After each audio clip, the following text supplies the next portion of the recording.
నగరంలో వ్యభిచార గృహాలపై పోలీసులు చురుగ్గా దాడులు చేస్తున్నారు. ప్రస్తుతం జగ్గంపేట సర్కిల్ పరిధిలో హైవే పక్కన ఉన్న అనుమానాస్పద దుకాణాల్లో తనిఖీలు జరుగుతున్నాయి. మరిన్ని వివరాలు తెలుసుకోవడానికి మా ప్రతినిధి ప్రసన్న లైవ్ లో ఉన్నారు. అవును స్వప్న, ముఖ్యంగా చూసుకుంటే జగ్గంపేట సర్కిల్ హైవేకి పక్కన టీ టైం పేరుతో ఉన్న షాపులు అన్నిటిలో కూడా ఈ తనిఖీలు అయితే నిర్వహించారు. ఎందుకంటే పోలీసులకు వచ్చిన సమాచారం ప్రకారం జగ్గంపేట సర్కిల్ వద్ద Jaggampeta police station CI YRK Srinivas నేతృత్వంలో అయితే ఈ వ్యభిచార గృహాల్లో అయితే దాడులు అయితే నిర్వహిస్తున్నారనే సమాచారం రావడంతో సో ఈ వైఆర్కే శ్రీనివాస్ బృందం కూడా అక్కడికి చేరుకొని మొత్తం ఏవైతే ఈ షాపులు ఉన్నాయో వాటన్నిటిలో కూడా ఈ తనిఖీలు చేపట్టడం జరిగింది. అయితే ఇదివరకు గతంలో ఇటువంటి వ్యభిచార గృహాల్లోనే అయితే ఈ దాడులు అయితే జరిగాయి. ఈ నేపథ్యంలో మళ్ళీ తనిఖీలు నిర్వహించడం జరిగింది. ఇప్పుడు నిర్వహించిన తనిఖీల్లోనైతే 3 నిందితులని పట్టుకోవడం జరిగింది. అయితే వాళ్ళపై కేసు కూడా నమోదు చేశారు. బైండ్ ఓవర్ కేసు అయితే నమోదు చేశారు. వాళ్ళ 3కి కూడా కౌన్సిలింగ్ ఇవ్వడం అయితే జరిగింది. ఈ నేపథ్యంలో కొంతమంది మహిళలు వ్యభిచార దందాను మళ్ళీ కలకల్లాడించే ప్రయత్నం అయితే చేస్తున్నారు. అయితే ఇప్పుడు పెద్దాపురంలోని 2 వ్యభిచార గృహాలు నడుస్తున్నాయి. అవేంటంటే విటుల రేంజ్ను బట్టి అమ్మాయిలను కూడా సప్లై చేస్తున్నారు. అంటే ఒక్క మాటలో చెప్పాలంటే ఒకప్పుడు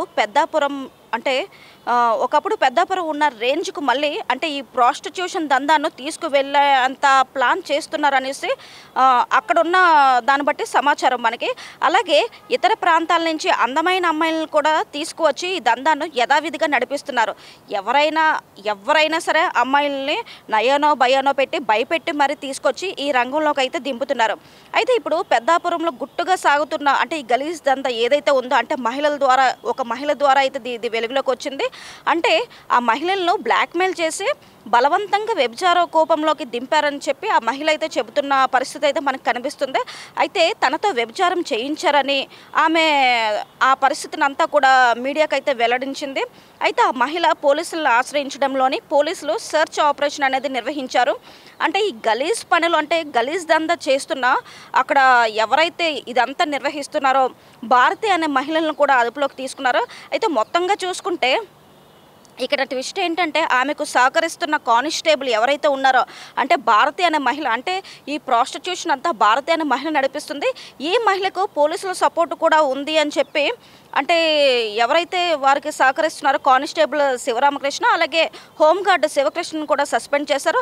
అలాగే వాళ్ళిద్దరిపై కూడా క్రమశిక్షణ చర్యలు తీసుకోవాలని చెప్పి ఉన్నతాధికారులకు అయితే సిఫారసు అయితే జారీ చేశారు. అంతేకాదు పెద్దాపురంలో రెడ్ లైట్ ఏరియాలను తలపిస్తున్న వీధుల్లో కూడా క్షుణ్ణంగా తనిఖీలను అయితే నిర్వహించారు. అంటే పిన్ టు పిన్ కూడా ప్రతి షాప్లో కూడా ఈ తనిఖీలు నిర్వహించి ప్రతి దగ్గర కూడా జాగ్రత్తగా అంటే ఇటువంటి పరిస్థితులు జరగకుండా ఉండేలాగా ప్రతి దగ్గర పోలీసులతోనే కట్టుదిట్టమైన ఏర్పాట్లు అయితే చేశారు. మరోవైపు వ్యభిచార గృహాల నిర్వాహకుల్లో కూడా ఆధిపత్య పోరు నడుస్తుందని అయితే పోలీసులు చెప్తున్నారు. అయితే ఇందుకోసం ప్రత్యేక బృందాలను కూడా ఏర్పాటు చేశారు. మొత్తానికి చూసుకుంటే పెద్దాపురంలోని వ్యభిచార దందా అయితే కళాఖండిగా నడుస్తుందని చెప్పి అయితే మనం క్లియర్గా చెప్పొచ్చు. ఇది ఇక్కడ ఉన్న పరిస్థితి. Okay, thank you Prasanna.